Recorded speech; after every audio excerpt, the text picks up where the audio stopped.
Kamu beranggapan bahwa Allah berarti Tuhan, maka anggapan kamu salah. Karena Tuhan dalam bahasa Arab disebut dengan ilah. Ilah, Tuhan. Tuhan, ilah. Kata ilah di sini juga bisa bermakna dewa. Artinya, ilah yang berarti Tuhan di sini bisa apa saja. Bisa yang nampak atau tidak nampak, bisa sesuatu yang dirasa dan tidak dirasa. Bisa matahari, bulan, gunung, api, pohon, patung, manusia, dan gambar. Ilah bisa berarti apapun itu. Sehingga dalam kalimat tahlil, La ilaha illallah, artinya tiada Tuhan selain Allah. Lafaz ilah diartikan Tuhan, dan lafaz Allah diartikan Allah, bukan Tuhan. Jadi salah jika ada yang menerjemahkan lafaz ini ke dalam bahasa Inggris dengan no God but God, tetapi no God but Allah.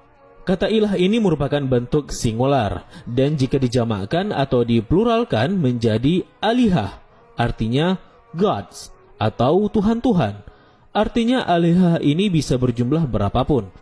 Oleh karenanya pula dalam Al-Quran, jika Allah menggunakan kata ilah untuk menyebutkan dirinya, maka Allah sandingkan dengan lafaz wahid yang berarti satu, menunjukkan bahwa Allah itu tidak berjumlah. Dalam tata bahasa Arab, lafaz ilah disebut dengan isim nakirah. Lafaz ini bisa berubah menjadi isim ma'rifah, menjadi al-ilah, artinya the God. Artinya al-ilah di sini sudah diketahui konsep Tuhannya, sehingga dia tidak bisa disamakan dengan ilah-ilah lainnya. Jika lafaz al-ilah termaktub dalam Al-Quran, maka konsep al-ilah itu harus sesuai indikator yang ada dalam Al-Quran. Konsep ini bisa merujuk pada surat Al-Ikhlas, di mana katakanlah, dialah Allah yang Maha Esa. Ini menegaskan bahwa Tuhan yang dimaksud tidak berjumlah. Hanya Allah lah tempat bergantung. Ini menegaskan bahwa tidak boleh bergantung selain kepadanya. Dia tidak beranak serta tidak pula diperanakkan. Ini menegaskan jika Tuhan itu tidak memiliki anak dan bukanlah seorang anak. Dan tiada satupun yang setara dengan dia. Ayat terakhir ini akhirnya membatalkan semua anggapan, fantasi, imajinasi tentang bagaimana bentuk, rupa, dan sifat Tuhan itu. Bahwa Allah itu sesuatu yang berbeda dari Tuhan dan dewa-dewa atau hal yang diimajinasikan oleh pikiran kita. Bahwa dia tidak serupa dengan yang kita fikirkan dan yang kita anggap. Dari kata al-ilah inilah kemudian orang-orang Arab menyebutnya dengan sebutan Allah. Karena walau bagaimanapun Anda tidak akan menemukan lafaz al-ilah dalam Al-Quran, melainkan dengan lafaz Allah. Dan lafaz Allah ini tidak bisa dijamakkan atau dipluralkan seperti lafaz ilah sendiri. Ini menunjukkan keesaan mutlak dan keabsolutan dari nama Allah itu sendiri. Oleh karena itu, secara konsep lafaz Allah dan ilah sangatlah jauh berbeda. Maka salah jika ada yang beranggapan Allah merupakan berhala atau sesembahan pangan. Karena secara konsep, baik etimologi dan terminologi tidak menghendaki makna demikian. Namun sebagian pendapat tidak setuju dengan penjabaran ini. Mereka tidak sepakat jika lafaz Allah berasal dari kata al-ilah. Alasannya, jika lafaz Allah berasal dari kata al-ilah, seharusnya penyebutannya adalah Allah, bukan Allah. Allah, bukan Allah. Menurut pendapat ini, nama Allah merupakan nama khusus yang diberikan dari Sang Pencipta, yang tidak dibentuk dari asal kata apapun, sebagai bentuk keperkasaan, kebesaran, keagungan, dan kesuciannya. Lafaz Allah sendiri dibangun atas 4 huruf, alif, lam, dan ha. Tahukah Anda saking ajaibnya nama Allah ini, apabila kita hilangkan hurufnya satu persatu, tetap saja lafaznya menuju kepada Allah. Apabila kita menghapus huruf alif di awal lafaz, maka bacaannya menjadi lillah. Ayat Al-Quran menyebutkan, Lillahi ma fis samawati wa ma fil ard. Bagi Allah lah apa yang ada di langit dan apa yang ada di bumi. Yap, masih merujuk kepada Allah. Apabila kita hilangkan huruf lamnya, maka bacaannya menjadi lahu. Ayat Al-Quran menyebutkan, Lahu ma fis samawati wa ma fil ard. Baginya, yakni Allah lah apa yang ada di langit dan apa yang ada di bumi. Merujuk juga kepada Allah. Apabila kita hilangkan huruf lamnya lagi, maka tinggallah huruf ha. Ha kemudian dibaca hu jika diwakafkan. Al-Quran menyebutkan La ilaha illahu, tiada Tuhan selain Dia, yakni Allah. Juga merujuk kepada Allah.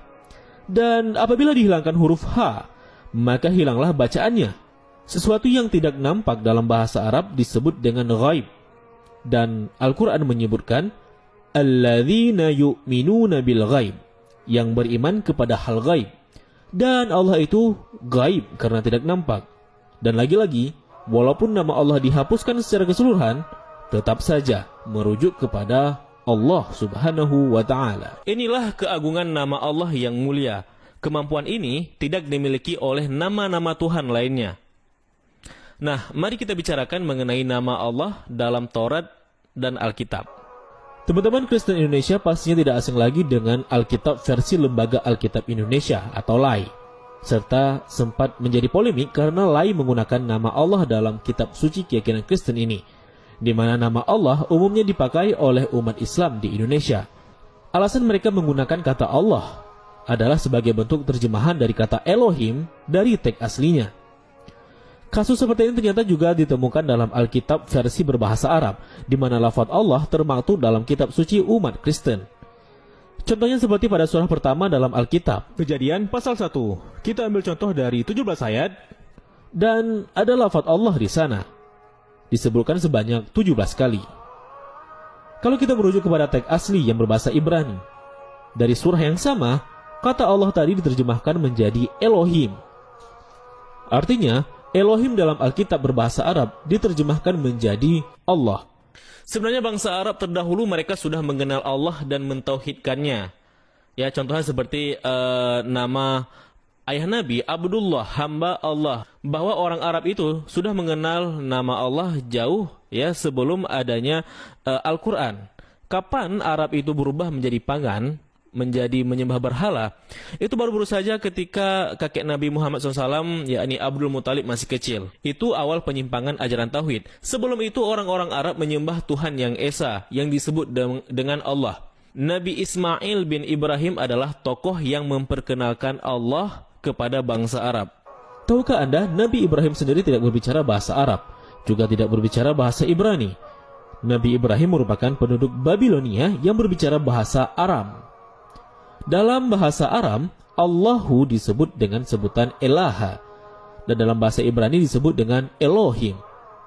Perbedaan itu terjadi karena faktor dialek antara dialek bahasa Arab, dialek bahasa Aram, dan bahasa Ibrani. Faktanya, ketiga lafal ini merujuk kesamaan dan merujuk kepada satu esensi yang sama. Karena ketiga bahasa ini berpunca pada satu bahasa, yakni rumpun bahasa Semitik. Ini menunjukkan bahwa Tuhannya Adam, Tuhannya Ibrahim, Tuhannya Musa, Tuhannya Isa atau Yesus, dan Tuhannya Nabi Muhammad SAW merupakan Tuhan yang sama. Ya, mereka menyembah Tuhan yang sama. Sebenarnya Yahudi dan Kristen menyembah Tuhan yang sama. Namun titik perpisahan kita, agama Islam dengan Yahudi adalah di mana Yahudi tidak mengakui kenabian Isa dan kenabian Nabi Muhammad SAW. Titik perpisahan kita dengan Kristen di mana mereka tidak mengakui kenabian Nabi Muhammad SAW dan mereka menjadikan Nabi Isa sebagai Tuhan. Sedangkan Muslim tetap memurnikan keesaan Allah dengan tidak menjadikan selain Dia sebagai Tuhan, termasuk Nabi Isa sendiri. Jadi aneh jika ada orang non-Muslim dari Yahudi maupun Kristen merendahkan nama Allah. Karena yang pertama, nama Allah sendiri adalah nama ya yang ada dalam kitab mereka, dan mereka sendiri sebenarnya juga menyembah Allah. Dengan kata lain, itu seperti menghina Tuhan sendiri. Ya, contohnya seperti menyamakan Allah dengan berhala atau menyamakan Allah dengan bulan. Padahal jelas dalam Al-Quran dikatakan walam yakun lahu kufuwan ahad, dan tidak ada satupun yang menyerupai dengannya, terserah apapun itu.